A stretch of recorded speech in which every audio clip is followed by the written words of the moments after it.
नमस्कार दोस्तों, मैं महेश जोगोटा स्वागत करता हूं आपका एक बार फिर अपने YouTube channel Jogota Paul science classes में।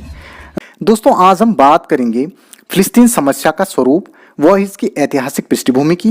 साथ ही साथ इस वीडियो में हम समझने की कोशिश करेंगे कि फिलिस्तीन समस्या क्या है तथा अरब इजराइल विवाद क्या है, इसको भी हम समझने की कोशिश करेंगे। तो देख लीजिए फिलिस्तीन समस्या तथा अरब इजराइल विवाद व इसकी ऐतिहासिक पृष्ठभूमि व स्वरूप को।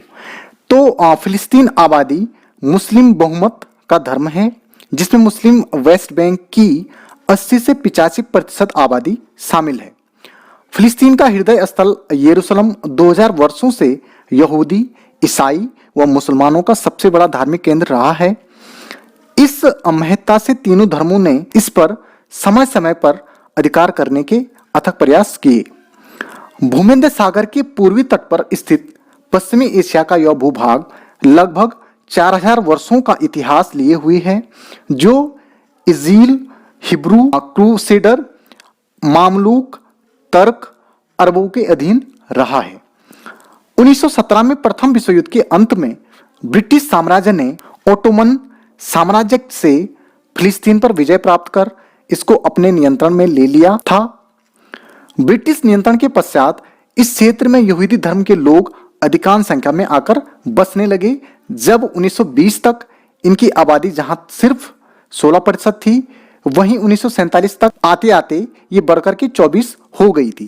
कहने का मतलब यह है कि जब 1917 में ब्रिटिश नियंत्रण इस पे रहा फिलिस्तीन पे, तो वहां पर जो यहूदी धर्म के लोग थे वो बहुत ज्यादा संख्या में आने लगे और 1947 तक आते आते इनकी काफी ज्यादा संख्या हो गई थी, जो कहीं ना कहीं 16 से 24% हो गई थी।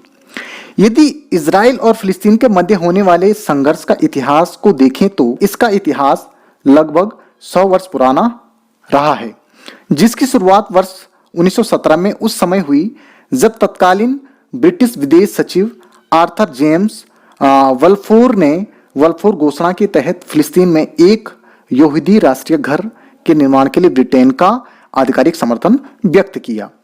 यह वो घटना थी जिसने यहां पर धार्मिक संघर्ष और उन्माद के बीज को सर्वप्रथम बो दिया था।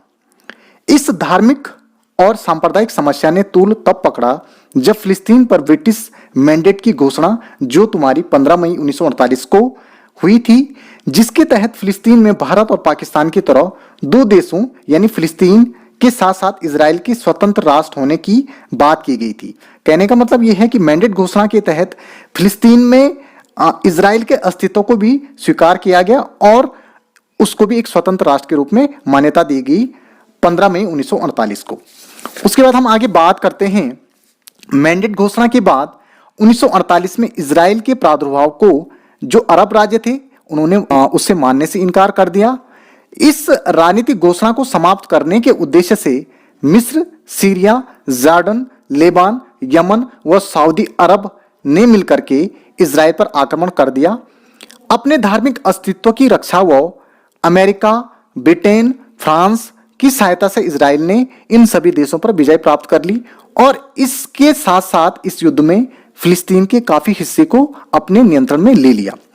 फिलिस्तीन द्वारा पुनः अपने क्षेत्र को पाने व इजराइल द्वारा अपने प्रसार को बढ़ावा देने की रणनीति के बीच फिलिस्तीन की समस्या तथा अरब इजराइल विवाद का प्रादुर्भाव हुआ। तो दोस्तों, हमने जैसे देखा कि मैंडेट घोषणा के बाद जब इजराइल को एक स्वतंत्र राष्ट्र के रूप में मान्यता मैंडेट घोषणा के तहत दी गई थी, तो उस समय कहीं ना कहीं जो अरब राज्य थे, जिनमें हमने मिस्र का जिक्र किया, सीरिया का जिक्र किया, जॉर्डन, लेबान, यमन और सऊदी अरब जैसे देशों ने इसके स्वतंत्र अस्तित्व को मानने से इनकार कर दिया और सभी देशों ने मिलकर के इजराइल पर आक्रमण किया, जिसको इजराइल ने निस्तेनाबूद कर दिया।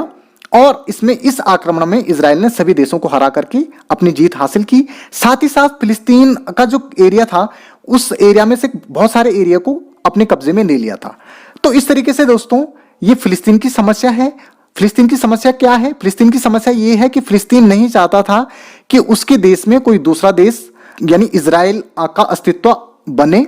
वो इजराइल के अस्तित्व को किसी भी हाल में स्वीकार नहीं चाहता था, जबकि इजराइल अपने यहूदी धर्म या अपने धर्म को बचाने के लिए अपने अस्तित्व को बचाए रखना चाहता था। तो इस तरीके से इन दोनों की अलग अलग मंशाओं के बीच इस तरीके से फिलिस्तीन की समस्या का प्रादुर्भाव होता है।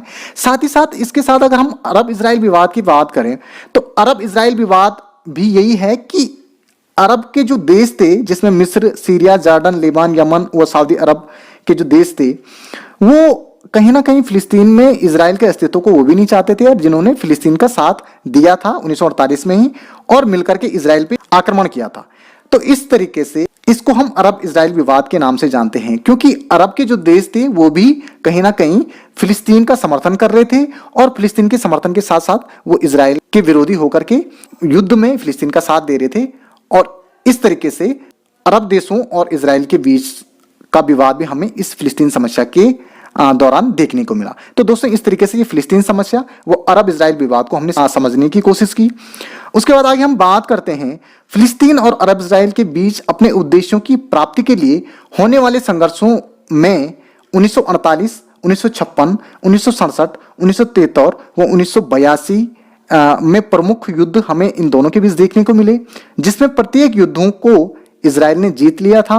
वह साथ ही फिलिस्तीन के क्षेत्र पर कब्जा करता वो गया। कहने का मतलब यह कि जितने भी युद्ध इनके बीच हुए, फिलिस्तीन और इजराइल के बीच, उन सभी युद्धों में इजराइल ने जीत हासिल की, और जीत के साथ साथ प्रत्येक युद्ध में उसने फिलिस्तीन के अपने नियंत्रण में लेना शुरू कर दिया और अपना जो क्षेत्र था उसको बढ़ाना शुरू किया। आगे हम देखते हैं, सभी युद्धों में हार से अपने भूभाग को गंवाने के बाद आज फिलिस्तीन का क्षेत्र सिर्फ वेस्टर्न बैंक व गाजा पट्टी तक सिमट कर रह गया है, जिसको भी इजराइल ग्रेटर इजराइल प्लान के तहत हड़पना चाहता है। तो दोस्तों, इस तरीके से फिलिस्तीन का जो आज एरिया है वो काफी सिमट करके रह गया है। इसका परिणाम यह है कि सभी युद्धों में हारने के बाद इजराइल ने इस पे कब्जा कर लिया, और आज फिलिस्तीन अपने उस पुराने क्षेत्र को पाने के लिए संघर्ष कर रहा है, जबकि इजराइल ग्रेटर इजराइल के प्लान के तहत पूरे फिलिस्तीन के एरिया को हड़पना चाहता है। तो इन दोनों के जो अलग अलग उद्देश्य हैं, जहां इजराइल ग्रेटर इजराइल के प्लान के तहत गाजा पट्टी व वेस्टर्न बैंक का जो क्षेत्र फिलिस्तीन का रह गया उसको पूरा हड़पना चाहता है, वहीं फिलिस्तीन 1948 में इजराइल को जितना एरिया दिया गया था उसी एरिया को इजराइल को देना चाहता है, और बाकी जो इजराइल ने जो एरिया हड़प लिया है उसको पुनः प्राप्त करना चाहता है। तो फिलिस्तीन के द्वारा अपने एरिया को पुनः प्राप्त करने के लिए जो संघर्ष किया जा रहा है, और साथ ही साथ इजराइल के द्वारा फिलिस्तीन के पूरे एरिया को अपने क्षेत्राधिकार में लेने के लिए रणनीतिक रूप से जो संघर्ष किया जा रहा है, जो प्लानिंग की जा रही है, इन दोनों की इन अलग अलग प्रकार की रणनीतियों के परिणाम स्वरूप आज हमें कहीं ना कहीं इजराइल और फिलिस्तीन विवाद हमें देखने को मिलता है। तो दोस्तों, इस तरीके से हमने फिलिस्तीन की समस्या वो अरब इजराइल विवाद को समझने की कोशिश की। धन्यवाद।